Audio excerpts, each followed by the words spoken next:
So basically, we have 6 responses here. So each response will answer 3 questions to reflect on themselves. Okay, we go to the first response.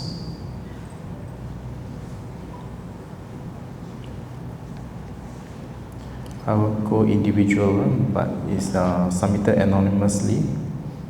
The first individual. Okay, let's see what the story. I attended the retreat months ago. I raised my voice to a participant. So then there's the first reflection that she done. Then the next one, why she did that? Because the participant didn't do the work based on Bhante's request. She manipulated and pointed finger to my face and told me to do. I raised my voice and reflected back to herself, and her hand was shaking. Then I backed my breath again, stayed calm, and watched her hand shaking. Probably she is an autism. I can't conclude as I am not a doctor. The end, I helped with compassion. I don't want to judge anyone. So what she could do better? I will pause. She says she will pause, breathe, and will walk away. All right. So let me read out the questions first. What is one wholesome bad karma you may have done lately? Write in short the unwholesome action, speech, or thought you think you did. So the answer was, I attended a retreat months ago. I raised my voice to a participant. So I think it is very important that you, whoever wrote this, to understand that this is something strange, apart from your usual behavior, right? And then the second question is why you did it. What cause is behind it? Was it emotional thing or habitual response? Or were you under pressure to talk like that to that person? Were you scared of something, making a mistake? Or any other cause? Answer was, as Brother Dennis said, the participant didn't do the work based on Bhante request. So I think you don't have to worry about whether everybody follows what Bhante asks or not, right? We all have come to a retreat. I mean, wherever you go, we want to improve us. So different people are at different level of improvement in their life. Now, you are even improving your lay life. What about the Dhamma life? Not at all, right? It's definitely something that you need to work on. So, and then what happened? I think the person who said this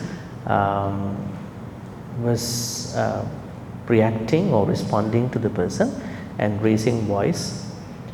And then what happened was that it was a little bit of difficult situation, both sides.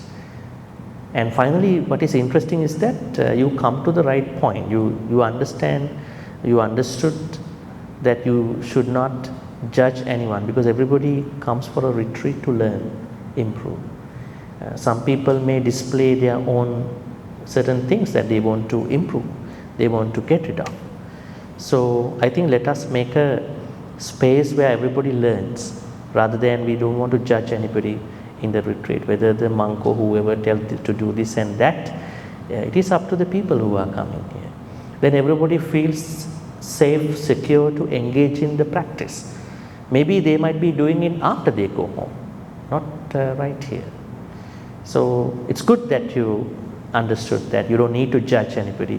You need to be more compassionate. Now, when some people come for a retreat, they only think that retreat is something to improve their knowledge. Don't come with that understanding only. Retreat is not just a place to add a little bit extra Dhamma knowledge that you had before you came here, right? Retreat is a place where we practice. When it comes to practice, we need a high level of compassion for everybody who sit down. Think about a class. When you teach in a class, there is one student who has autism, the other one has ADHD, another person has another issue, family problem. But the teacher has to understand the pace of learning, different paces of learning. Teacher cannot go with the bright ones only, genius one only, right? So if you look at the Dhamma audience, different people come from different background, cultures, family situation. Finally, we can say sansaric life. So what we need, lot of compassion to let them be there. At least we have to be appreciative for them to come here to spend couple of hours, to spend time, at least to listen to the speaker, and then to do a little bit of change in their life. That change might not happen even today. Some changes are happening even by now. So I think next time, this might be a condition that we all may have when we know some intellectual aspect of Dhamma. Let us not judge anybody regarding or based on what they know and what I know. Let us be compassionate and let anybody step onto the Dhamma journey, continue the Dhamma journey in the way that they want to continue. Finally, they will come to a certain level where they will fix their tiny little problems. So we don't have to take anything personally, seriously. And I have someone who is conducting a lot of these things long time. I have seen a lot of things, but I have never asked someone to correct those things. We don't have to, right? There was one interesting incident long time ago when I conducted a retreat. There was someone who came to the retreat with, according to the other person's version that I'm hearing now, the person had, according to her, sprayed a lot of perfume and then now saying that this is not good for a retreat, right? We don't have to worry about these things. We didn't come here to check what other people are spraying on. Today I gave you 5 precepts. We have no issues with regard to that.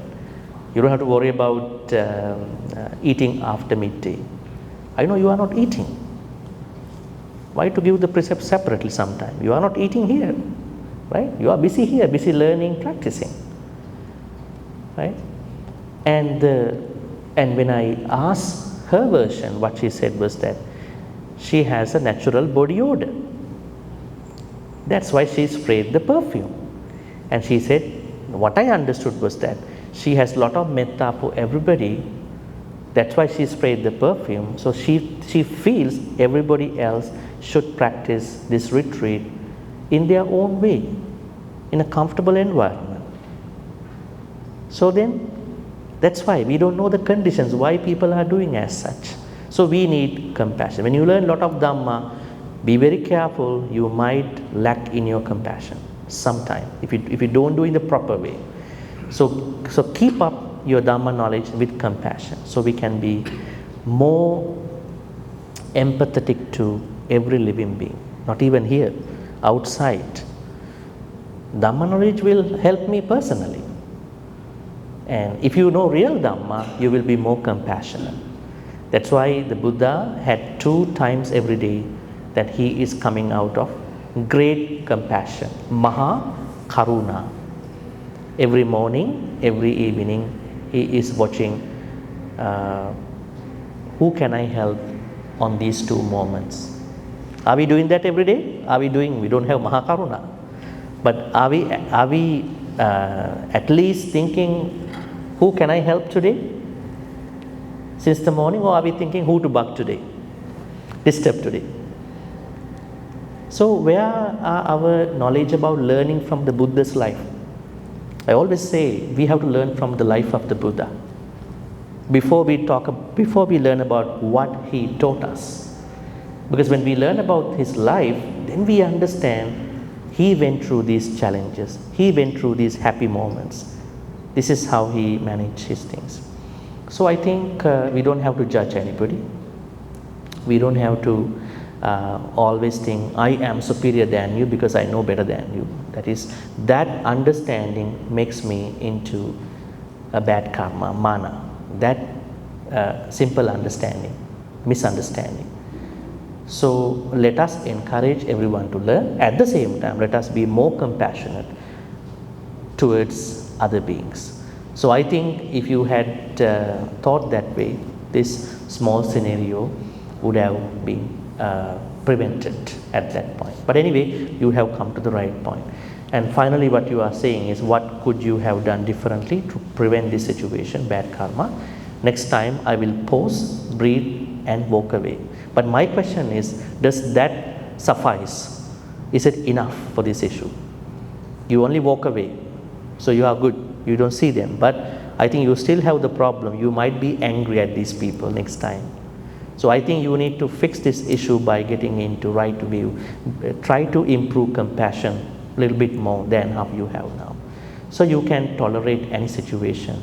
You can understand why that person is doing something else when the Bhante is talking. I don't mind about that things too seriously. I think let her understand, let him understand, right, the situation. Right? I think that is what we want to come to. So right view is very important, where everything is regulated to compassion side. Yes. Next reflection. Yes. Okay. Okay. Next reflection about centipede. Okay. The story is like this. Was not lately, many years ago, should avoid causing the suffering and death of a big centipede. Okay. What caused behind this? Because I was not calm at that moment, fear and lack of mindfulness. So how she should do better? If now I would calm myself first before performing the action to avoid causing harm to the centipede and breaking the first precept. I suppose, honestly, at that time I don't know what is the first precept in Buddhism. Okay, this is about a situation someone killed a big centipede somewhere, right?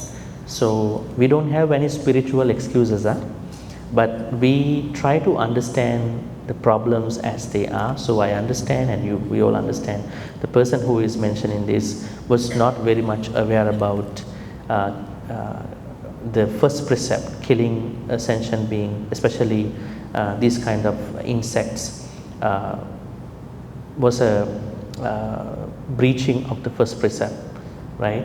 And then you are saying that you are more mindful about it, and then you would be very mindful with regard to next situations where you find out these insects. I think adding on to that, as I said earlier, I think in the morning I said, let us be ready for the situations, not just wait until the situation comes like that, right? Now we don't know why where she or he did this and how the centipede came to that place. Let us create this space for us to practice the first precept, second precept, third, fourth, fifth precept. Now think about, you are not someone who is managing a relationship. What will happen to you? That is one good example. You are not properly managing, maintaining your relationship, father, mother, children, or maybe partners and whatever. What will happen? There may be occasions that you will be tempted. There may be occasions you would have miscommunication. Why? Because you are waiting. You are just passing the time, right? That is one good example. Think about the lying part. You are not concerned about what you talk all the time. You just talk what comes to your mouth, and you think it is your freedom. But this habitual activity will bring you one day to a big lie, right? In the same way, first precept. What is being mindful with regard to insects, right? How do I do it? I think I have to get ready for that. Not that I wait until a centipede comes, oh now I cannot do it. I just let him or her safe, right? I have to get ready. What if I bump into that kind of an insect? situation. What should I do? So let us get ready for the situation. Let us prevent such situations as much as we can. In case it happens, we also should have an idea as to what we need to do at that point. So I think as you say, you are very calm, you are very mindful about the situation next time, so you will be overcoming this issue. You are not killing anymore. Yes, the next reflection.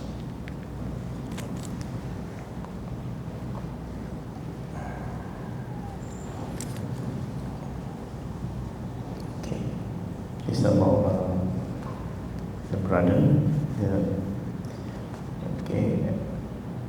Agitated and angry with my brother attitude in helping in his food business. Okay, what caused it behind this? I'm self-centered and perfectionist. Need him to do my way, despite he own the business. So how she should do better or differently? I should have see a bigger picture, as he is alone in doing all the back-end preparations himself.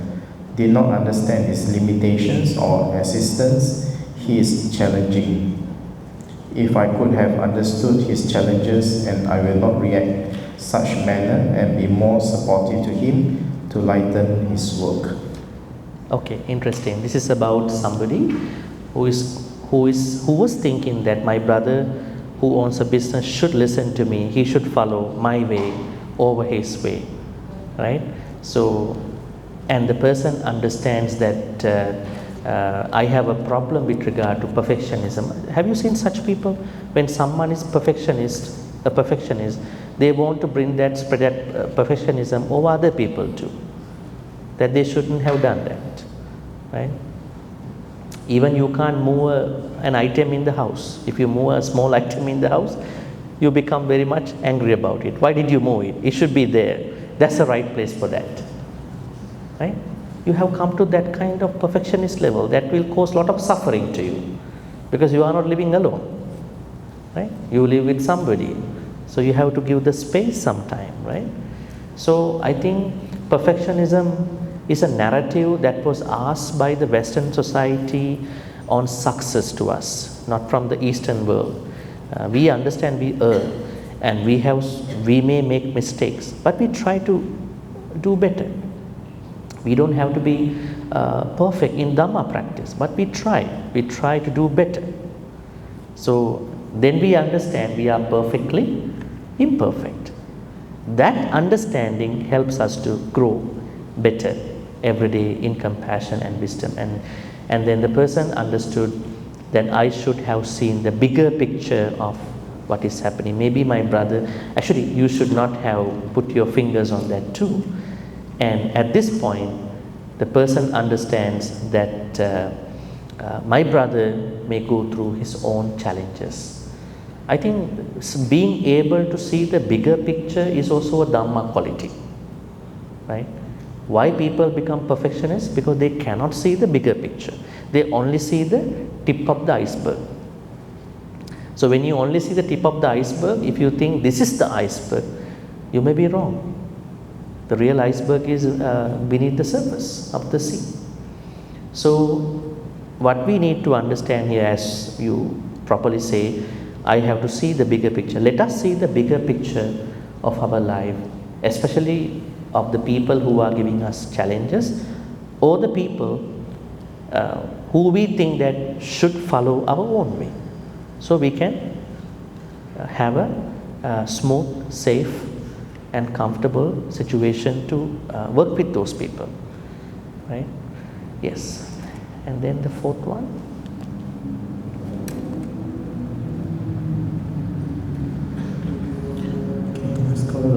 Let's go to the fourth reflection. Oh, it's about anger. Okay. Got angry easily and high blood pressure to 181. Taking medicine also can't help much. Okay. Why is she in this situation? I'm stressed because jobless, emotion and upset with both my children and husband. So how she should do differently? I just remain silent and be more patient.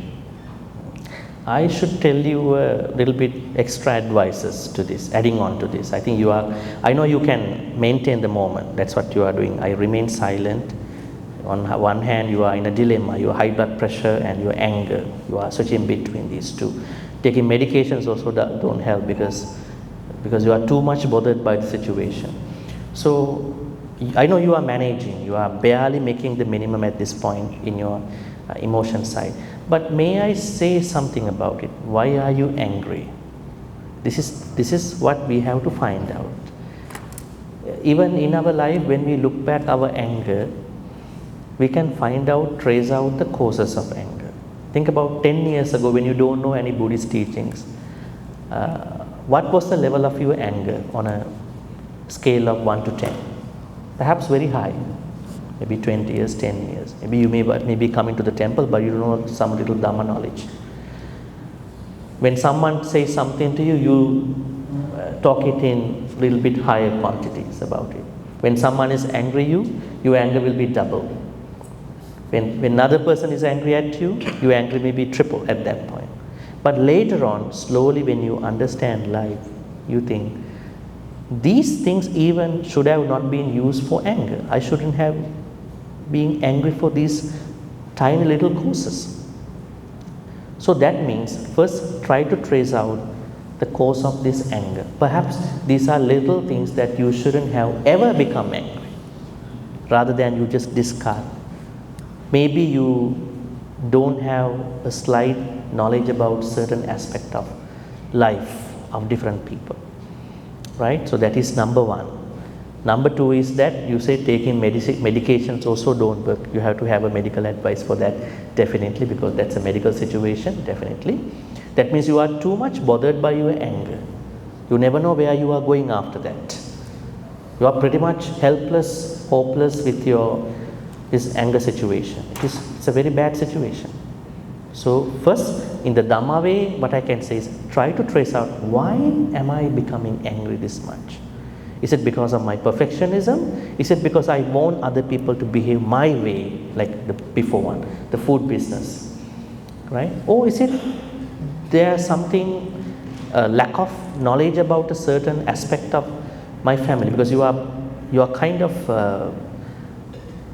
of blaming your husband and children for this issue, right?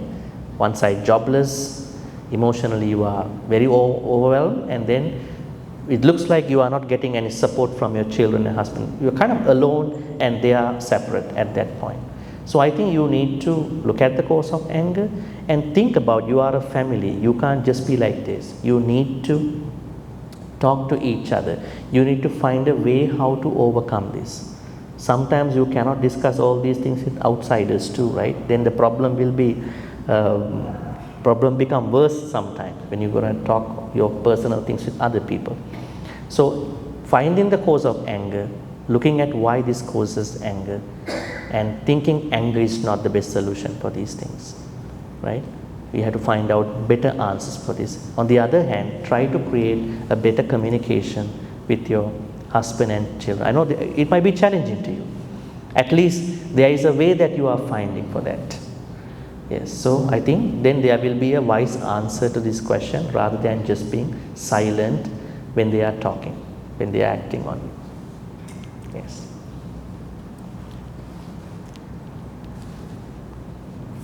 Okay, let's go move to the fifth response. Oh, this is okay. This is running about thoughts. Okay, unwholesome things that is facing, running thoughts. Wishing for fulfillment of wishes. Why end up in this situation? Because of stress, lack of mindfulness. So how you done it differently? Pause, check emotions and intention. Running thoughts, wishing for fulfillment of wishes. You are not alone. We all have these wishes. We all have wishes. Buddha never told us not to be hopeful. Are Buddhists hopeless? May I know? Are you hopeless? Huh? You can't be hopeless. But hope is impermanent too. Then how to understand hope? How to make a hope? Where should you hope for? The Buddha told in many suttas, you should be hopeful for a couple of things. In the Digajanu Sutta, Buddha said, you need to be hopeful about your energy, effort. You should be hopeful about your protection. It can be house protection, medical protection, any protection. You should be hopeful for better finances, managing your finance, sammā-jīvi-kata. You should be hopeful for better relationships with your family, other people. Kalyana mittata. Then we have hope. You can't be hopeless. So I think when we are supposed to be hopeful in the proper way, we have to understand we should not over-expect. Over-expectation could be the problem that you may be having. There are some of the over things, over-mindfulness. When you mindful too much, you try to pick on everybody. When you are over-praying, you are praying too much, it can be a problem too. And when you are over-moralizing, you are too much onto moralization, precepts and all that. Such kind of an understanding can block your peace of mind. Don't be over in anything, even in good things, right?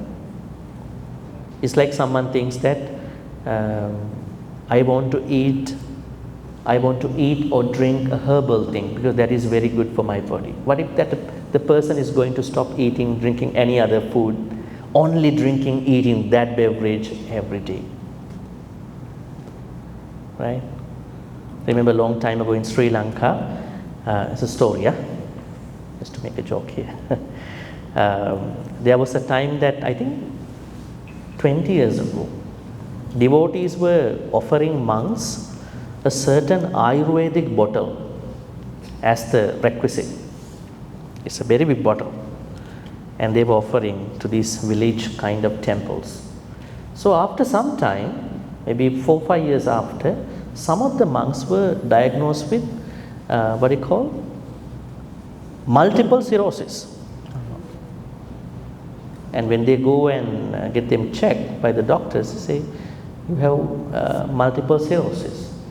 You have had alcohol. I said, no, we haven't had any alcohol. Then we're checking and they found out because of that Ayurvedic bottle, it's a herbal drink, but you drank too much. That means moderation is the most important thing in Buddhism. But finally, they were closely to an alcoholic person from the medical understanding. Right? They thought this drink, because devotees are offering us, every day I have to drink it. Right? So that is something that we need to understand. That means, especially when it comes to, do a good thing, don't try to overdo the good thing. Any good thing, try to find the balance. On one hand, you are risking your health. On the other hand, you are inviting unnecessary people to come to you and then to take advantage from you. Think about when you are over kind to somebody, what will happen to you? You are too kind to someone, over kind, too much. You will be hurt very fast. So in this way, you can think about these over aspects of any spiritual good quality. I'm saying that you need to improve them, but don't go to that very much unnecessary higher levels. Then you will be in trouble. Right? So I think your question is pretty ordinary thing, because we all have hopes, wishes. We need to hope in a way that is balanced. Not to be over hopeful, not to be too much hopeful about everything, right? So I think that is a pretty normal thing. So try to just change a little bit about your way how you hope your life. Other than that, you should be okay. But you are saying that pause, check emotions and intention. I think in addition to that, please try to see the bigger picture of your hope. Some hopes need to be looked at, revisited, right? If you look at such things. Right, and we go to the next question. Next reflection answer. The sixth response. Okay, there's also anger. Anger. The unwholesome karma. Sometimes I get angry easily and reply harshly. Why she act in that manner? Because the other party said something that offended me. So how should you do differently? I will be more mindful of the arising intention. Remember to breathe and try not to react and let the intention pass.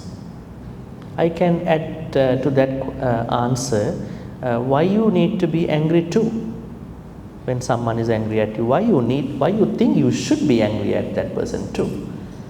Buddhism is not something to doing like tit for tat, right? Buddhism teaches us when someone is very mad at you, how to de-escalate from that situation. That is the Buddhist way. But when you de-escalate, that doesn't say that you are scared of that person. That doesn't say that you are lost in that emotional activity. But what Buddhism says is you were wise in answering to that person, right? I think that part has to be added here. Next time when someone is angry at you easily, and you are saying that you get angry easily because you seem not checking your causes of your anger. Try to check the causes and conditions of your anger, so you will take time for a better answer. At the same time, I would say you don't have to be angry just because someone offended you. Okay, and we go to the next. After this, we will have time to answer that one question that we got from Q&A. Also, we are opening this Q&A for in-person questions. Okay. Next question, please. Okay, question and response number 7. I was walking on the road, and when I reached a junction, a car driver made a sharp turn, ran my foot. I was angry and banged on his car and scolded the driver with harsh words, though he apologizes. I did it out of fear because I was very concerned if he had run over my foot. So how should we do differently?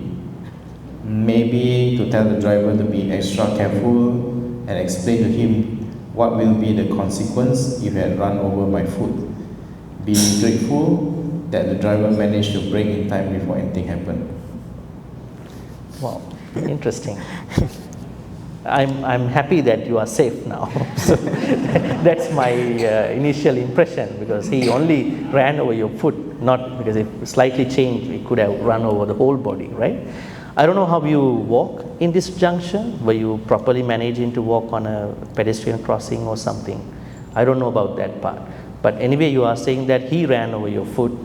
And yes, this is very understandable. When this happened, as a reaction, you said you banged that car and then scolded the driver. I think it is a very normal thing. But I think that when such a thing happens, you have to be extra mindful, careful about the situation, because there are some angry drivers out of road rage. They may do some harm to you, right? That is one issue. Another thing is that you have to be very careful when you are walking in today's world, right? There are a lot of people who are recklessly driving on roads. They are on different, they are with headsets, they are in their different stories, right? So I think you need to take that extra mindful if you are going to walk that way, so the both side.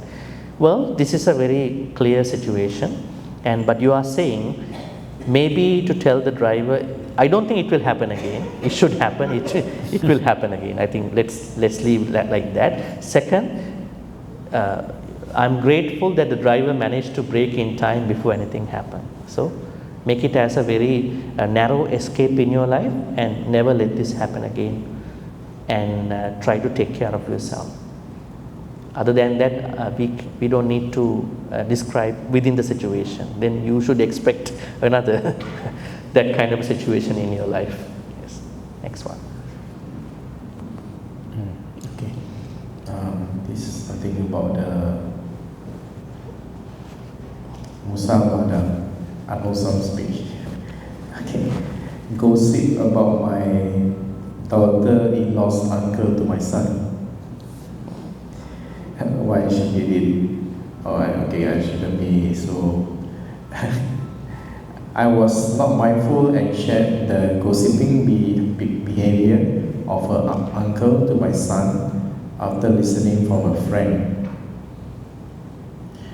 So how should do differently? I will think before gossiping and look back whether it's beneficial for my son to know about it. Later, I realize it's not a useful information.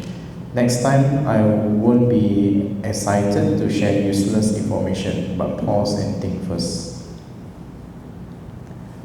Now the thing is that you are saying, I will think before gossiping. That's a funny part. You will think before gossiping. I thought that you thought you would never gossip again, but now you think again. And you are saying, and look back whether it is beneficial for my son. You want to do it as long as it is beneficial. I think, in my understanding, I will take this from this kind of a situation. In today's world, we get a lot of information about many people, right? CCTV, other people, online, messages, right? Do we have to process all these information to the people, other people? Do we have to? Now think about, you are going out, one of your very closest friends' husband is with a mistress. Should you call up and tell your friend, your husband is with that mistress? Should you? And then at that night there will be a blast in that house, right? Arguing and all that. And I know there was one situation, and I said that perhaps these people will understand what they are doing. And in one case, there was something like that happened to one person, the similar situation. The person did not tell that to the friend. But after some time, he accepted and he stopped it. He stopped that unnecessary extramarital affair. And now they are a good couple back again. But at that night, if you call up your friend, I think they would have come into a very different scenario. That means these sensitive information have to be very, very careful, extra careful. Should I convey? Now, better I will give some time for them to understand. But if there is anything that is happening to harm someone's life, yes, we have to take some steps, proactive steps. But when it comes to, now you are saying about your daughter-in-law's uncle, now you understand later on that is not even worth gossiping about it, right? So let us talk about gossiping. What is gossiping actually? Do we have time to gossip in our life? Some people have lots of time, right? To gossip from morning to evening, because nowadays through internet, apps are free, calls are free, not like long time ago, right? Long time ago you don't call people because of charges a lot. Now morning to evening people call and then send photos and all that, right? Is this actually, what is the problem with regard to gossiping? In my understanding through these suttas, you are wasting your time. Time is the most important thing. Whether you like or not, time will not wait for you. Time is going. And this is the only place that we can do something beneficial for our life and for our loved ones and for the society and for the children in this country or in the future. If we lose this time by just talking trashy, trivial, unnecessary things, passing here and there, I think that would be a huge mistake we make in our life. You will be very much worried, regretful, as a very big bad karma one day, just before you pass away. Normally we understand when someone is going to pass away, it's very difficult to trace a good karma at that point when there is not a certain mindfulness practice. All the bad karmas will come to that person. You did it, you did that, you did it, all these are coming. So when it comes to spending time, let us understand the importance of this time. Our day, now 1 year is going to finish almost, 2026 coming. Why should I not gossip, right? Because I want to save my time, right? And I also want to save my time of my loved ones. Now if I distribute this unnecessary news to them, they are also worried about what I say, right? Are people gossiping on social media by sharing unnecessary information? Are they? That is another way of gossiping. You don't talk, you share all the gossip on your social media. Are there people who are sending unnecessary gossip to your social media apps every day, morning to evening? There may be some, right? So the thing is that we have to avoid all these types of gossiping to save time for valuable, more beneficial things, right? And then we can get rid of this issue. So next time, don't even think about gossiping. Not that you want to gossip as long as it is beneficial for your family, right? So that is what I can say. How to protect us from gossiping will arise or come from an understanding to protect our valuable time in our daily life. Yeah, let's go to the next question, please. This is the last reflection. Yeah. What's the last one? So probably Bhante wants to go back to the question. There's one question unanswered. We can answer this and we can talk, right? Yes. Last reflection. There was another reflection. Maybe you refresh, somebody sent. Oh, okay. I think during the time. Yes. So please don't send more reflections. Now we are done with that. We will go to the Q&A after this. Yeah. Yeah, just in the Last response number 9. Okay, response number 9. Number 9.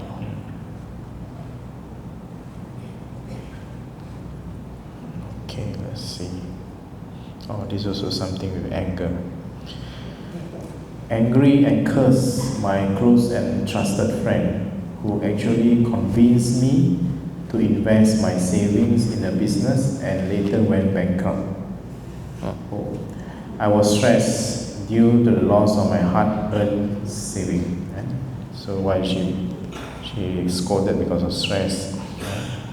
So how should I do better or differently? I should take some blame to cause of not checking more details rather than just trust the friend. I think you found the answer. That's the answer. Nowadays there are a lot of investment people coming to us. Scammers, good people, right? So I think this is the main thing. So before you invest, I think it's better to go beyond the trustworthiness of your friend. Some people, they invest just because I know the friend. But the investment plan is very fake. It's not genuine, right? So this is a place where I think you need to balance between compassion and wisdom. Compassion is your friendliness to the friend. And wisdom part is just because I am a friend of you and you are my friend, I cannot blindly invest my money. I am not a bank to get more money, right? And I have to check whether this is a reliable source. If the central bank has any approval, any proper process to invest all these things, right? So I think this is the advice, the proper correct advice. But now what has happened to you, when you know when he went bankrupt, you were angry, you curse, right? That's why I was telling, when you don't know how to create the space for your kusala, you blindly go through certain things and you mess up in your life, and then you come into a lot of akusala. So it's better to check all these situations before we commit to these situations, so you can overcome lots of issues in life.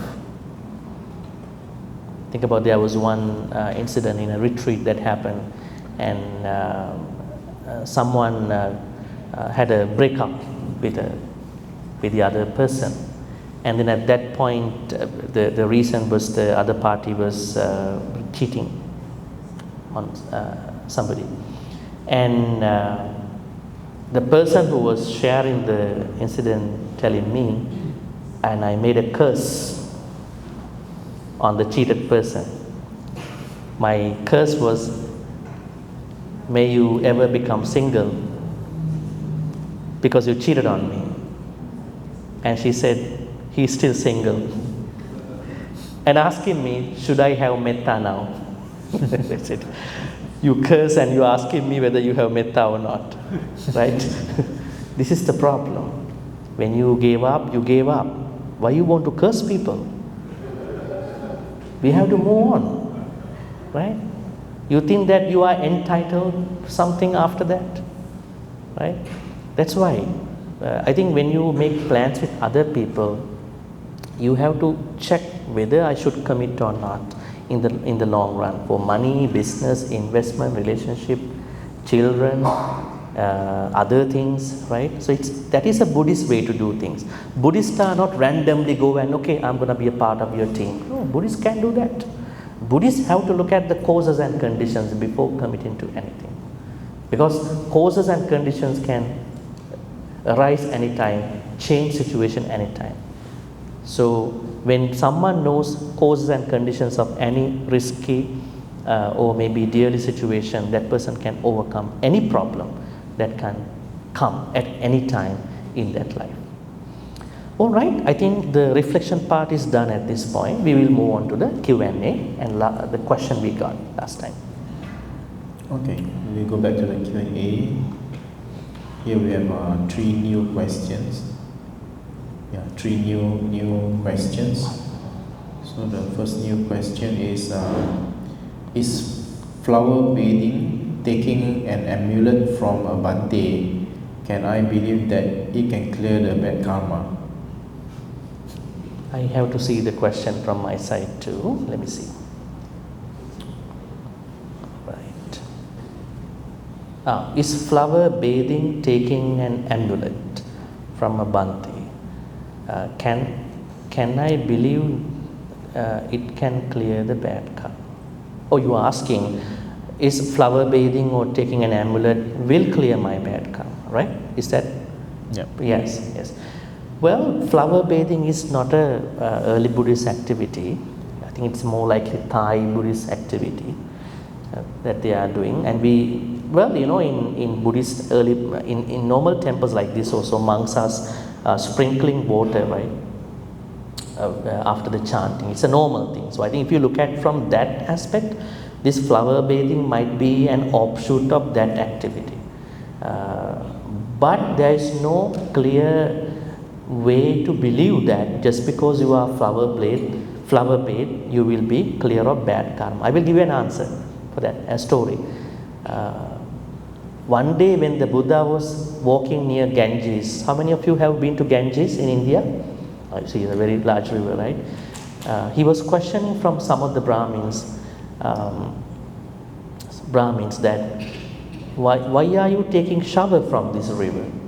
This river has a lot of things, right? On one side, dead bodies are being cremated. On the other side, people are, doing their other activities. Then they are saying, no, when you take a shower from this river, all your bad karma will be cleared. So let us go to India in a flight. One flight, we will come back. Then the Buddha was taking a moment of time. Okay, then what about those fish in this river? Fish? How about them? They have no idea about it. Other aquatic animals, what about their karma? Because they also became fish because of some karma, right? So that's the thing. So that means flower bathing to me, if you only look at flower bathing, you must clear your bad karma. I don't think that happens. Even a Sangha member sprinkles water, and I saw it today as well. The idea is not that he comes and clears your bad karma, right? You should owe a big price then, if they do as such. What they are doing is that they are giving you some protection, Buddha, Dhamma, Sangha protection, but If you have done more bad karma, even that protection might not work. Yeah. Because it's always energy passing, right? Energy, the protection, what do you call, chanting is a protection. It's an energy comes to you. But you are not deserving for that protection. You have too many bad karmas. Still have a long way to go to clear them. So it will not come to you. That's why you also have to get ready to receive the good energy to you. Sacredness, that energy. So I don't think that flower bathing alone can do that. Then everybody will go for a temple and have this flower bathing. Right? I think this is, let us say that while we appreciate these activities, but this is not the way how the Buddha asks us. You need to engage and create more good karmas as much as you can. That is the only way. Then you become a better person on one side to you and to other people, and you are clearing the backlog of your bad karma. Taking an amulet, well, it's like a blessed string. Also the same thing. It cannot alone help someone, right? So the best way is to engage in more good karma. But be careful, there are some people who are saying, there's an amulet, if you wear it, all your bad karmas will be gone away. There may be some people who might be saying, it's only $2. If $2 can clear my bad karma, why not? You know what I mean? Right, $2. So that's why we have to be very careful about these kind of saying. Clearing bad karma is more than a $2 amulet or maybe a flower bathing. It's a process. I have to engage in that. Yeah. Okay, next question. Okay, next question. On YouTube, there are thousands of Dharma speakers. How we know if they are genuine, well-trained Buddhist practitioners sharing the true Buddha Dharma? All right, I think it's a simple observation that you may all have. I always encourage people to watch any Dhamma talk, go for any retreat, that's good. But the problem is, you need to know the background of the speaker. There are some others who don't have a background. Like when you, say for instance, if you want to go see a doctor for a medical issue, are you concerned about the doctor? Would you like to go for a young doctor or an old doctor, more experienced? Tell me. Experienced doctor. It's not about the knowledge only. Sometimes a lot of real-time treatments come from experiences. I think the monk is the same thing. Sangha member is the same thing. The more experienced are the ones who can really cater a better advice. So while you can watch, but you don't have a lot of time to watch all these, not even 1,000, maybe 100,000 in many places. What you need to know is that you need to come up with a plan. How do I want to learn Dhamma? Not that you want to follow them all the time. You make a plan for yourself. What do I want to learn? How do I want to learn? Right? So if you make that plan, then you will only learn what you want to learn from those people, X, Y, Z. There are lay Dhamma speakers too, Sangha members too, but you appreciate Sangha members, they have a practice, right, other than lay speakers. So I think that is how we have to look. So please look at the bio, please look at their background, please look at what they have been doing. And I think when you watch a couple of talks, couple times, you will feel whether this is resonating what you are going through in your life, right?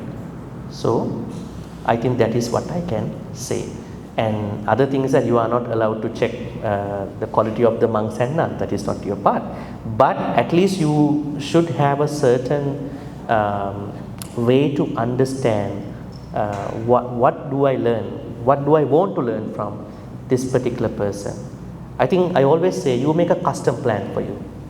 Don't just go to those places only. Then you are in their plan. You are in their plan after that. You make your custom plan. What do I want to learn? You learn Buddhism in your own way, read a little bit more, and then you will find out what is more resonating to my Dhamma. I also don't have a lot of time for all these Dhamma talks, Sutta studies and learning things, because I am also getting old. I mean, you are thinking, you are also getting old. When you are getting old, you can't practice that much Dhamma. You have health problems, time problems. So then you need to have a quality Dhamma space to learn something, right? So check their background, and I think that is what will be important here. And the next question, please. Okay. As a family member, how best to help the loved one to get over drug addiction via Dhamma and not making bad karma ourselves? Thank you. Okay, this is a very what you call timely issue in many places, drug addiction, especially among teenagers, young ones in many countries. So when someone is addicted to drugs, it might be difficult for you to talk Dhamma to that person right away. I think I suggest you to bring this person to a therapist, and then to get a professional advice in the first place, how to talk to this person. Normally these people have some other issues with regard to their brain, their neurochemicals.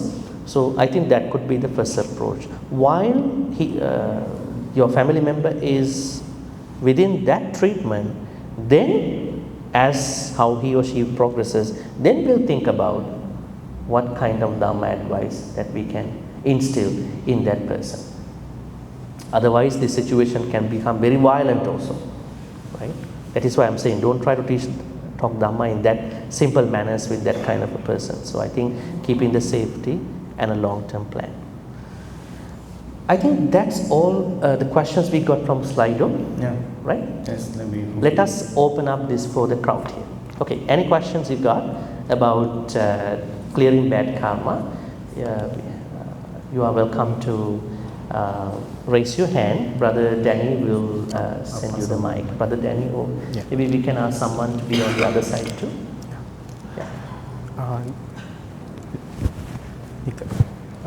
Yep. You take one more mic. Here. The mic is here. Here. Sini. Yep, here. So me and Brother Yap will go around. So anybody want to ask question, raise your hand. We'll pass the mic to you, right? So don't be shy. Now is your time to speak up.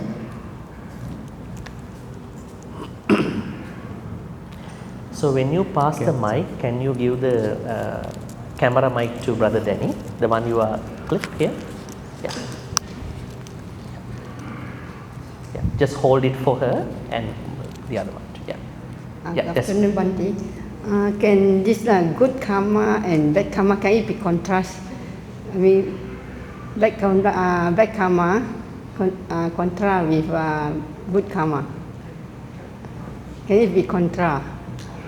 Contra? Good and bad karma, can it be contra? Balance. How to balance? Opposite. Plus and minus of the both. No, Can you explain a little bit more? Okay, example, if some people they say they have bad karma, and they become vegetarian and can contra the bad karma. Is there such thing? Contra means counter. Counter, okay. All right. Yeah. Okay. So are you trying to let me know that being vegetarian would be a good answer to this? This is the example. Yeah, okay. Yeah.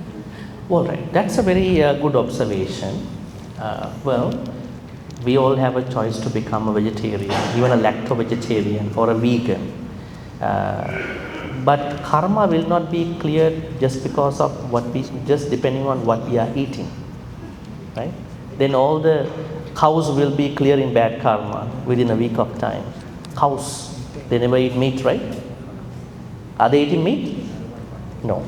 Well, the idea is that while respecting someone who is practicing, it has some perspective too. Someone can practice according to Mahayana tradition, not eating meat could be a way I can think about the sentient beings, because their perspective is that in the Lankavatara Sutra, in the Mahayana Vaipulya Sutras, in the Lankavatara Sutras, we understand it is said that why we should not eat meat. They say the animal that you are eating could be your mother in a previous life, maybe your husband in a previous life, right? This is their argument, so we never know, right? But early Buddhism, Buddha has not denied that. Buddha was very flexible to understand. When the Devadatta submitted the question, every monk, none should be vegetarian, Buddha said, no, I'm leaving them up to. I'm leaving them to decide whether you want to be a vegetarian or a non-vegetarian. So the idea is that there may be people who want to take the route of being a vegetarian and to think about clearing bad karma. Although there is not a direct connection between that and clearing bad karma, I appreciate that practice. I mean, if you are one of them, that's a good practice because you have that way.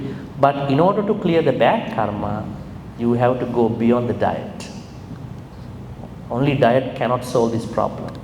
And then we all can clear bad karma by being vegetarian for a couple times, right? No, diet is only one part that is helpful for our thoughts, emotions, but we need to engage in those 10 good karma as much as possible.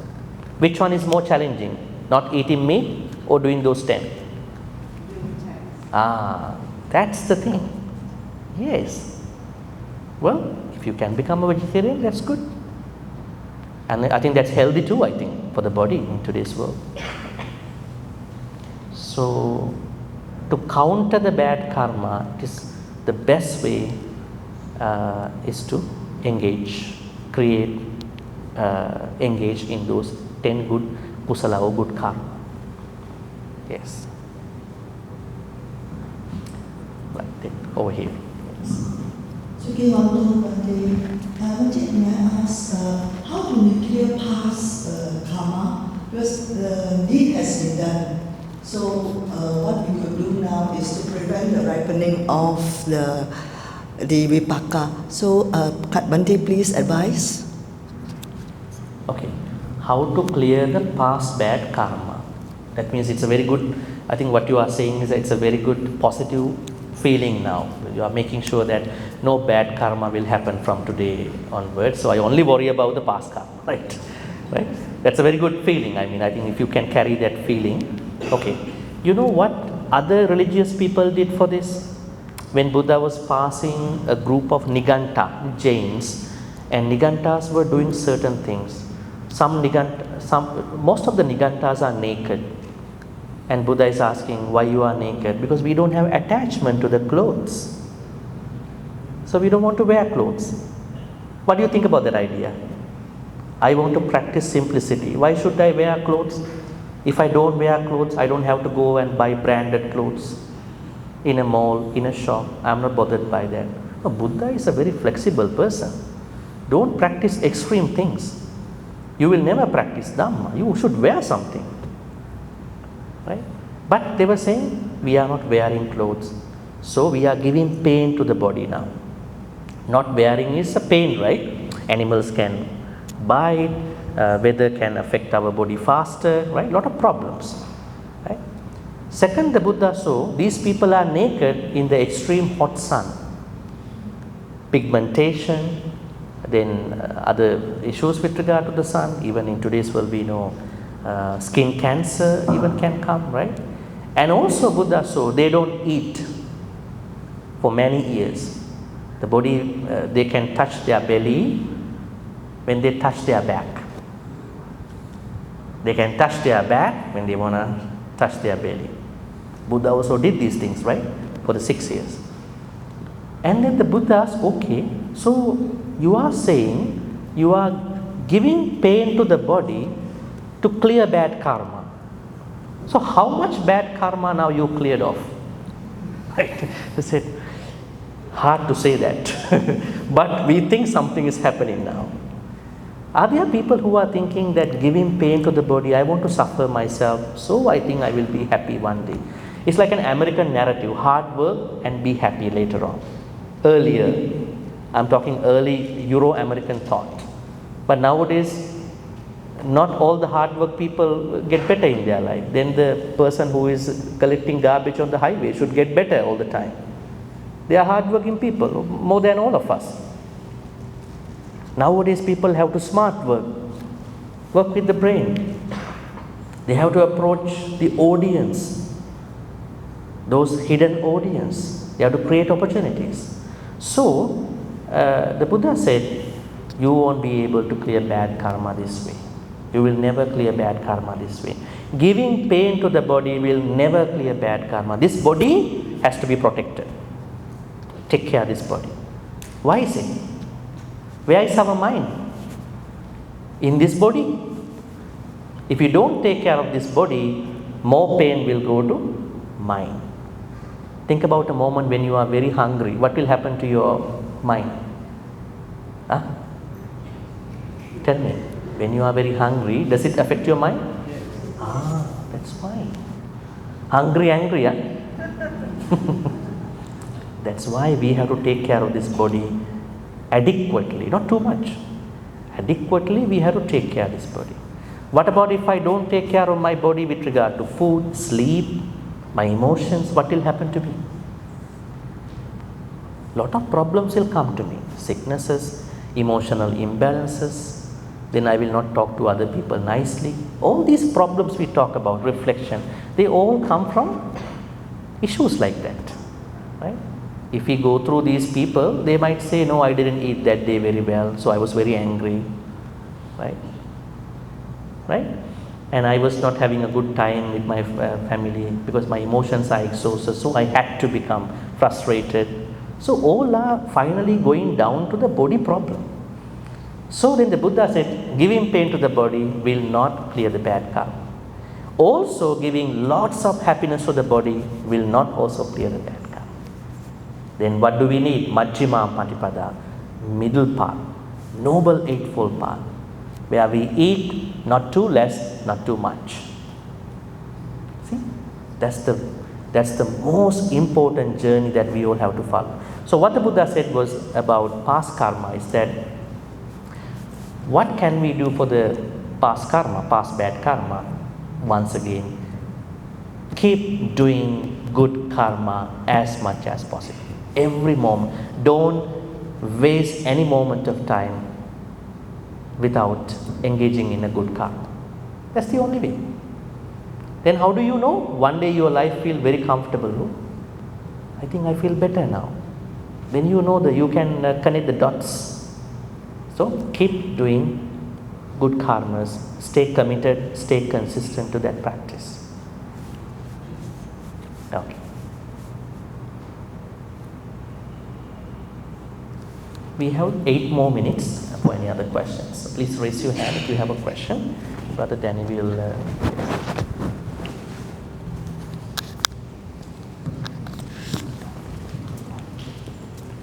Very good afternoon, Bhante. I have this situation that every time on a dying bed, we will see that someone will ask to convert, and you say you convert to go to heaven, and whatever bad deeds that you do will be taken care of. So, what is the advice from you, Bhante, about this?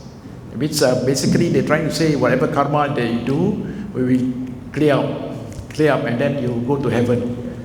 I mean, there is a religion that actually preach this. Yes. Thank you. Yes, understood. We don't have to mention their names. We understand. Actually, how do we look at death one day? It's a very terrible topic for many people. But in medical terms, death is very undefined. At what point does someone die? Is it the brain hemorrhage, brain death? Is it the organ death? Is it the heart death? And this is very still undefined area, as medical sciences have been revolutionizing all these aspects. But Buddhism says we die at the point where our heart is permanently stopped. This is Abhidhamma understanding. We call it Hadeyavattu. When Hadeyavattu is done, that is the point we die. So that means for a Buddhist compared to a non-Buddhist, death shouldn't be a troubling topic that much. Because since the first day we learn Dhamma, what we know is that we subject to get old, get sick and die.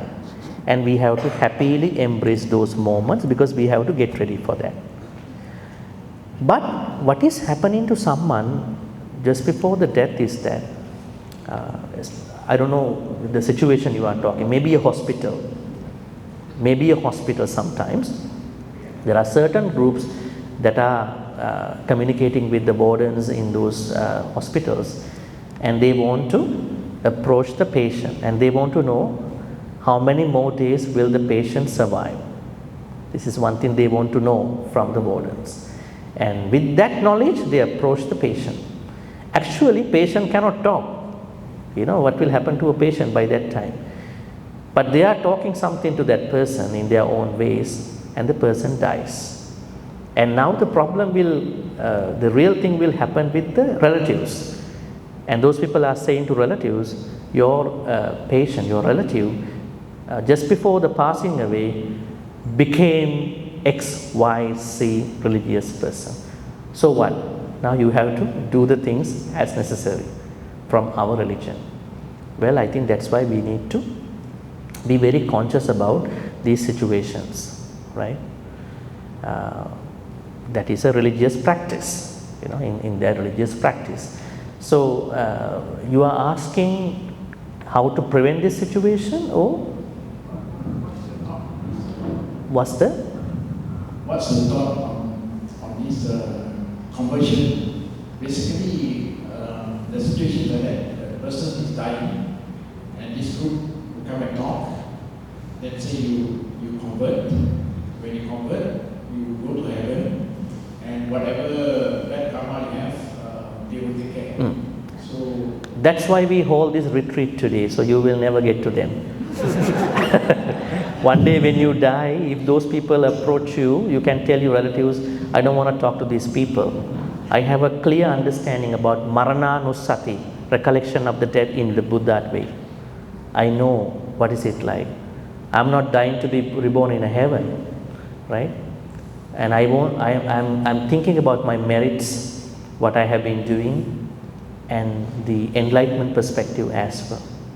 I think when a person who is not exposed to this idea, this mainstream idea about Buddhism, like a cultural Buddhist, or maybe someone who doesn't have that much knowledge about this aspect about the death, will be very vulnerable to believe those people. If you become converted, you will be reborn in a heaven, right? Even there are some suiciders who want to suicide just because they want to be reborn in a heaven, right? I think it's a spiritual crime. It's a crime, I think, spiritual crime. So what I can say is that if you are talking about a Buddhist, like those of you who have come here, if you know what is death, it's a part of our samsara. Death is not the end. Once you are dead, you are reborn, right? Rebirth will come back to you. So then if you have this understanding, you can think about what I want to think by the time of the death one day is not heaven. What I want to think about is what good things I have been doing over the course of time. So you can, the problem is twofold. One is if you are not conscious enough, they will come and do it too. But you can then tell your relatives, I'm pretty firm about Buddhist understanding about the death. If anybody like that comes, you don't try to let them connect to me, even I am in that situation. So I think this is what we can see at that point.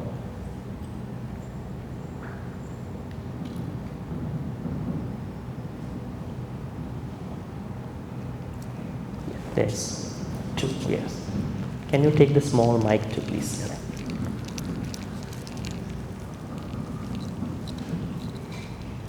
Good afternoon, Bhante.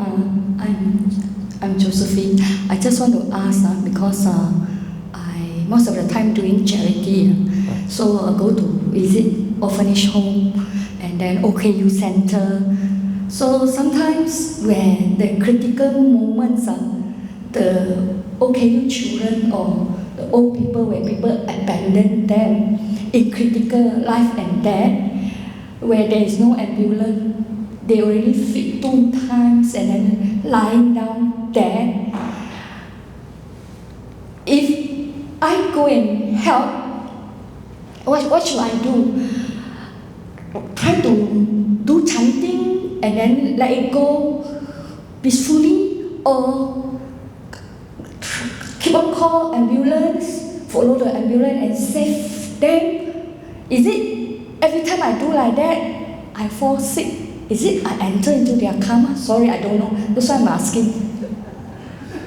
I know a bit but I'm asking.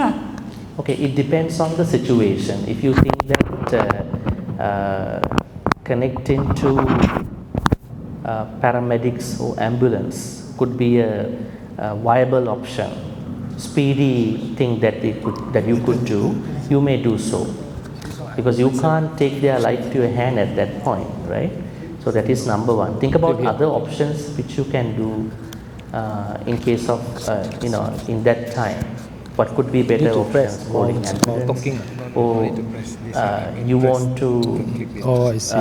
to set up another like a kind of a plan for this, to save this, right? Think about those additional avenues for this. If there is nothing you can do, at least chanting could be a better thing too. There's no harm. Yes.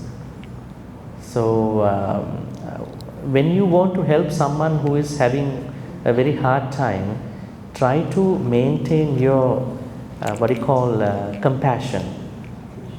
If you are too much into excessive compassion, you won't be able to do the wise steps that you are supposed to do. Now think about, if someone falls down here, we all have pity on that person. Nobody calls the ambulance. What will happen? We all are very shocked, and then we all are pitying on that, what happened to you? We are doing chanting, but nobody calls up ambulance or anything. That means our compassion has overtaken wisdom at that point. That means compassion and wisdom have to go together. I think that kind of approach to this situation will be the best. I remember a long time ago in Vancouver, when I was there, long time ago, there was a gentleman who comes to the Tuesday meditation, complains every day after meditation. His complaint was, meditation, I was able to meditate, but what happened? There was an ambulance passed by, police car passed by, I couldn't meditate after that.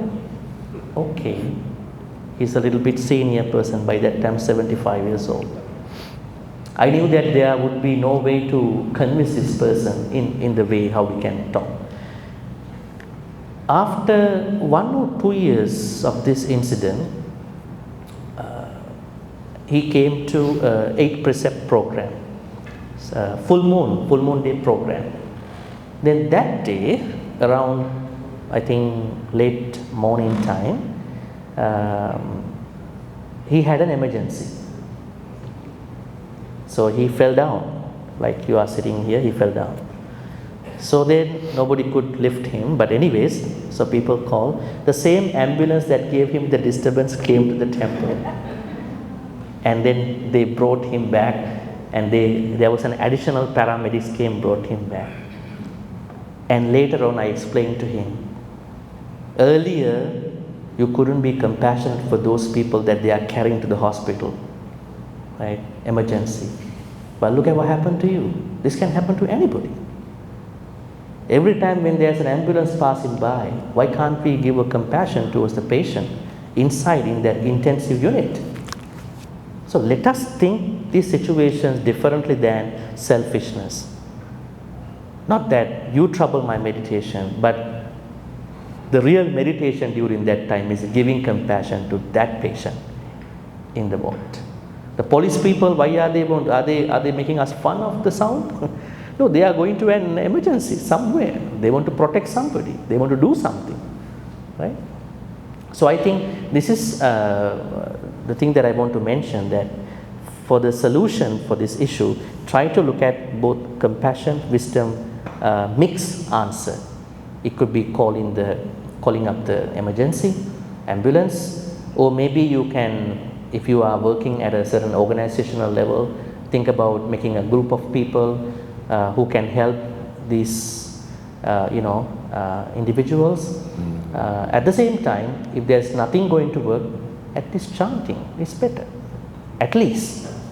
Right? And then the one in the back, yes. Oh. Can you pass the small mic too? Yes, small mic. Oh. This is yes. Yeah, good afternoon, Bhante. Okay, I have some doubt because I saw some Buddhism when they chanting Buddha name like Amitabha Buddha. So they say you must chant in a very fast way. So they use a device who call a counter. So they chant very fast. So they say you must chant very fast, chant a lot. Maybe one day 5,000 times, 10,000 times, or 30,000 times, or 50,000 times, or even 100,000 times. I say, why? He said this can ensure you, after this life, you can go to the Pure Land. I also wondering. I say, I'm a working person. I cannot chant as much as you. Maybe I chant 10 times a day. He said, no. They will not guarantee you to go to Pure Land. So I'm also wondering. I also do the homework, but I do a little. But those people are doing 5,000, 30,000. Some are there are challenging each other. Hey, hello, you do how many times a time? He said 30,000 times. The other will say, I do 40,000 times a day. The other one will say, I do 80,000 times. So I say, which one is the correct way? Because I'm learning Buddhism, I'm confusing.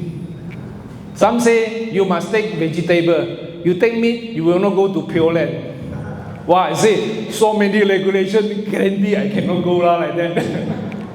So, Bhante, you are more experienced people, so I seek your advice for my learning. Thank you, Bhante.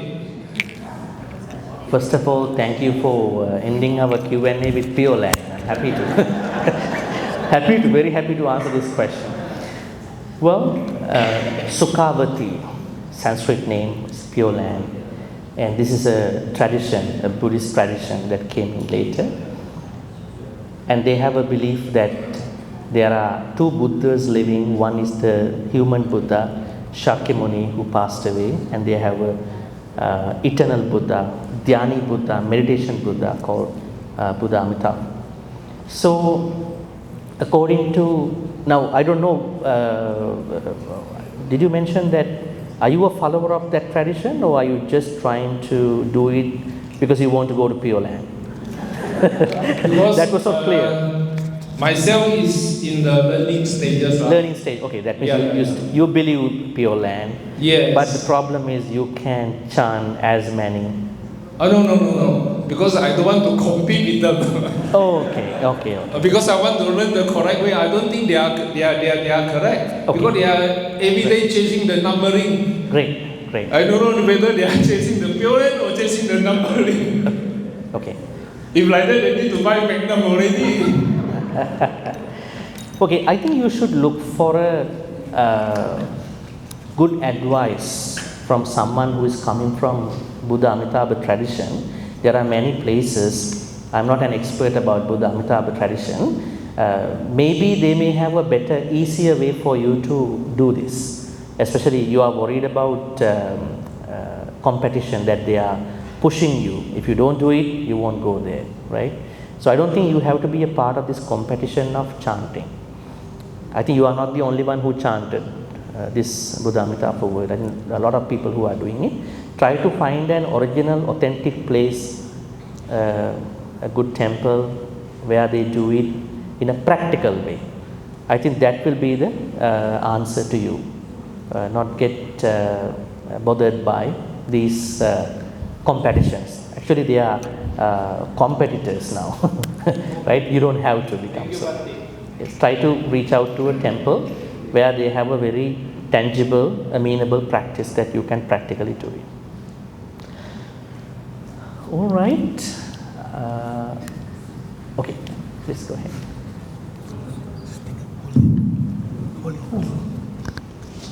Bhante, I would like to ask, okay, because I find that some people, they only do dana, only perform dana. They never meditate. You see? And some people, they do meditation a lot. They practice. Okay, but they, for the dana, but less. They do it less. Because from my understanding, meditation is the highest compared to dana. So I just want to know, what about the good merits derived from meditation and from doing dana? What other? Yeah. What's the last part of the question? I just want to know whether doing dana compared to doing meditation, the good karma of the good karma derived from doing both is actually meritorious. Which one is higher? Yes. I have a question for you.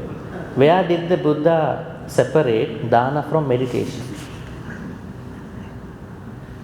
The practice is cultivation. Those people who do dana, their practice should be cultivating generosity, loving kindness, wisdom. Those people who are separately doing meditation, so-called practice, also supposed to cultivate. Okay? Cultivation is what we are supposed to do, not meditation or dana, because when we cultivate, we have to give dana. When we cultivate, we have to practice metta. So I think perhaps you might be taking it from the cultural way how people are interacting with the temple nowadays. So my advice is that we cannot separate one practice from the other practice. All are interconnected. Okay? For those people who think that I only want to do dana, they have to think that my practice is cultivation. In order for me to cultivate wholesome, good karma, dana will become one of those practices. And I don't know who you are referring to, meditation people. Are they who are coming to a retreat or who are only saying meditation only? What kind of people are they? No, actually, for the meditation class, meditation class. I find that during meditation class, although the teacher is from Melaka, so I find that the attendance very poor. Although the teacher is from Melaka, going to my place, I say Eenh. I find that the attendance very poor. Then compared to dana, especially those they say, they like to say, okay, you donate clothing, donate necessities, because to send to help people. So I was thinking, because the one that asks us to donate everything, I find that they don't want to come and meditate, they don't want to train their mind. So I was thinking, that's why I like to get the opinion from Bhante. Okay. All right. So, I just want to know which one is better. Although the precept part, you see, because I find that those who meditate, normally they have a strong foundation in the sila. Normally, because if the sila is not strong, they find it difficult to meditate. But those who doing the dana, we don't know whether they break the 5 precepts or whatever. We don't know, because I find that doing dana is like easier than doing. No, I don't think dana is easier to do. You are looking at the grocery side, food side. Real dana is not easy. Let me tell you. I will answer this question. Maybe this could be the. Excuse me, because I find that sometimes. Okay, you said the dana part. You see, rich people, they got a lot of money, right? They can do a lot of dana. They have the money, But you ask them to come and meditate, sit for 5 minutes, they couldn't. Now you are bringing everything to this question. Let me simplify. This could be the last question because we don't have time. Let me answer you this way. Can we go to the Pali terms of these practices? Because in English we might be confused with this question. When you take English word meditation, mindfulness, you seem that you're taking them separately. That is one thing. Second is the cultural way. Now, you say dana is easy to do. The true real dana is not easy to do, I'm telling you. You are only taking it from external things, maybe robe, chivara, food, things. We all are here, we all do meditation. Somebody donated this thing. If somebody did not donate this place, how to meditate here? How many people may have donated this place, this temple? Dana is important. We don't have to talk about only the Sangha food, what we call daily dana. All these are donations. If nobody donated, where is the place for meditation? Are we doing Zoom meditation? Right? So the thing is that, I'm not talking the normal cultural dana. Real dana in the text is cultivation. You don't have to be a rich person to do that dana. You don't have to be a too much poor person to do dana. Poor people can come and volunteer too. They can give their time. It's a very big area, okay? That is dana side. So what they are supposed to do, if they don't know, is the cultivation. There may be rich people who might give their money away, but how do you know they don't cultivate? You don't know. I don't know. None of us know. So we don't need to question about anybody whether they do meditation. But maybe you are saying that they are not coming to that class where there is poor attendance, right? So we don't know about it. We don't have to judge about anybody. That's why I said earlier, don't judge about anybody's good stuff. Let everybody do what they can do. So that is dana. Actually, this sati, Pali word sati or bhavana, is not a standalone practice. When someone offers dana, that person has to always purify the mind. I am leaving some food today. I have no lobha for that. I have no greed. I have no hatred among anybody. I have no delusion. It's the cultivation, right? There may be someone who takes photos of each dish and then put on the Facebook, right? About the dana items. But the thing is that the real dana is leaving those akusala, bad karma during the dana. It's a real dana people. There may be somebody who might be messing up that. What to do? They will learn one day and we will educate them in the process. So my first thing is that don't try to make separate groups here in the spiritual practice.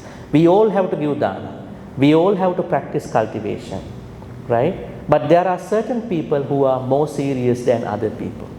So you could say more serious people and less serious people, right, about certain things. So we don't need to judge this thing by those things. And if you say that kind of a meditation is only important, then who is donating anything? Who is offering anything? How do the Sangha members do their practice? Are they working for the most part? I don't think so. Right? So I think there is a cultural misunderstanding. I don't know whether this can come from certain Dhamma speakers' side too. This is better than the other one.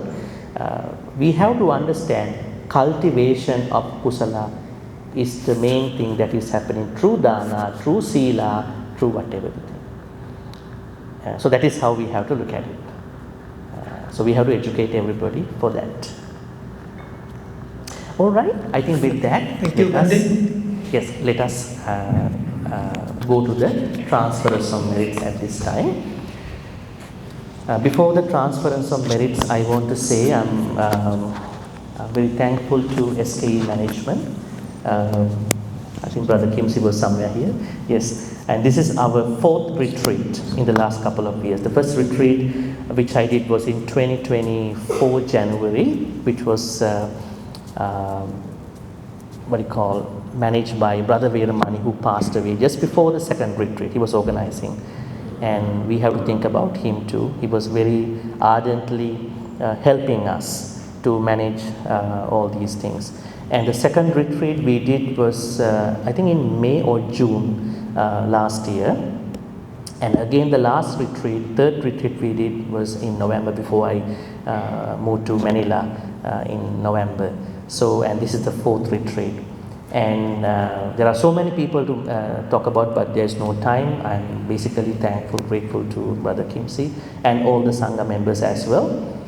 And at the same time, SKE management, lately I got Brother Danny for this managing and facilitation, and he's doing a good job.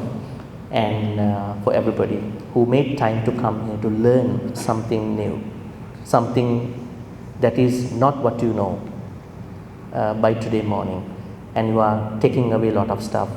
Now the thing is that you will bring the seed back to your house, your notes, your recording. Don't leave it on the desk. You have to plant it. The seed that you are carrying, how to plant it? Practice it. That's the only thing. How to practice it? It is different from one to one. Practice comes from how to clear the bad karma. Keep engaging in good karma as much as possible. And then you will do better good karma. At the same time, you will clear the bad karma as a meditation and then as an attitude and a daily practice. So when all these happen, your life is supposed to get better all the time. But don't ask me when, it will be better.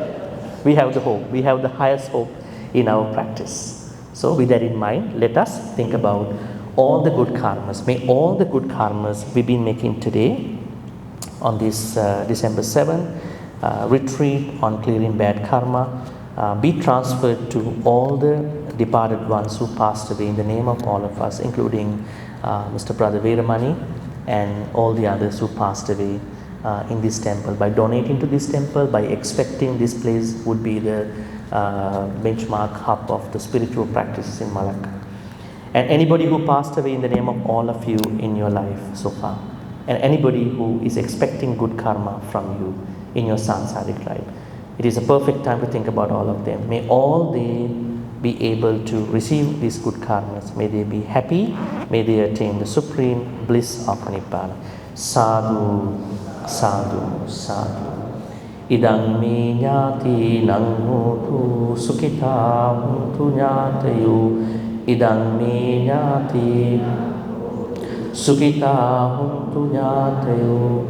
Idang me ñāti nang hotu sukhita huntu ñātayu. May Deva, Naga, Mahitika receive all these good karmas. May they be well and happy. May they protect and bless all of you. You know, 2025 is going to finish. We are a few weeks away from 2026. What is our hope? We don't have resolutions. We have aspirations. May Deva, Naga, Mahitika give all of you, your family members, your even grandchildren, everybody, and all sentient beings in this whole universe, good health, happiness, prosperity, safety, and all the good things. May Deva, Naga, Mahitika also attain the supreme bliss of Nibbana. Sadhu, sadhu, sadhu. Ittavata amhehe sambatang punya sampadang sabbe deva anumodantu sabbe bhuta anumodantu sabbe satta anumodantu sabba sampatti siddhya akasattha ca bummatta deva naga punyantang anumoditva chirang rakkang tuluka sasana chirang rakkang tudesana chirang rakkang tumang paranti chirang rakkang tutvan sadati. Nothing is possible, no spiritual journey is complete without kalyana mittas, noble friends. Noble friends are those who develop their sila, saddha, chaga, panya. They are disciplined, their trust about the Buddha Dhamma Sangha, their generosity and their wisdom. And while we are thankful to those existing Kalyana Mittas, just like all of you, like-minded people who gathered here, we want to be hopeful, may we be surrounded with more Kalyana Mittas in this samsaric life. Without being selfish about that hope, let us also wish, may we become Kalyana Mittas to as many individuals, sentient beings, as we meet in this samsaric journey till we attain Nibbana. this great intention, noble intention. Let us make the aspiration. Imina punya kammena mame bala samagamu satang samagamu hotu yava nibbana pattiya.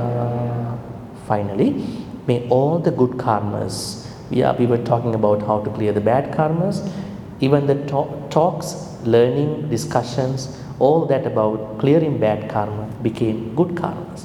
So may all these good karmas be supportive and helpful for all of us to attain the supreme bliss of Nibbana, not in the far future, but in the foreseeable near future to all of us.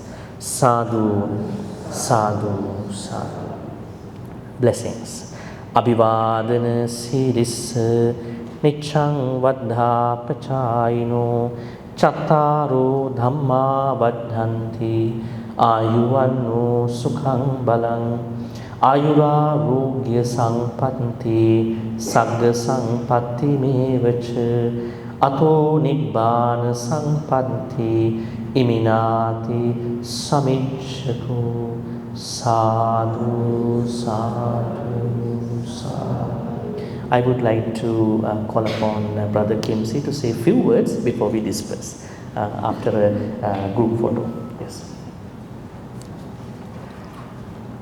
On behalf of the temple management.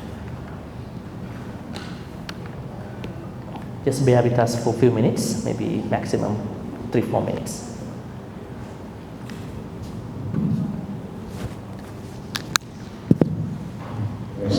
Respected Bhante Dr. Chandima, we are very pleased to have Bhante. Even in the short notice, Bhante said, especially coming to Seck for one day to do the retreat. And we are very, very pleased indeed, especially as the big crowd today. I think Bhante, is the biggest crowd since for the past 4 retreats. I think it's the biggest number. Maybe in Melaka. For Melaka. Yes, Melaka, yes. So we started off by the first retreat was downstairs in Samadhi Hall. So now we've expanded and then we're coming to a bigger place. I'm sure in future we'll get more. And I'm very pleased that we are able to cater for Bhante to come. And we must always remember that Bhante flew from Philippines. Yeah, because now Bhante is working in Philippines, which is not very far away compared to last time. So on behalf of Seck, I would like to thank all of you. As I always say, you are actually the most important, because without you, we would not have a retreat, especially the participants. And of course, for Bhante, we're quite fortunate that we have a better team with Brother Daniel and the new Brother D. Hong, who are going to be handling all this Dhamma motivation. So I'm more relaxed now. And we have a big team of our technical people, Brother Edmund, Brother Daniel Kun, managing all this PA system, and which is more comfortable. So with that, Bhante, I don't know what's the next program, but hopefully that you will come again anytime you're most welcome. So let's put a palm together and say sadhu, sadhu, sadhu. So, group photo and we can discuss. You want to say something? Token. Okay.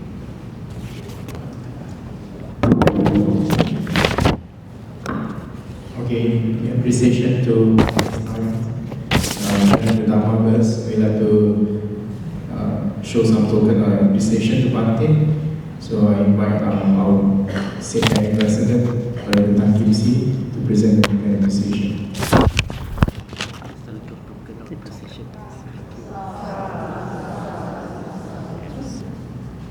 Okay, just some token of appreciation from the participant as well. So can I get one to volunteer to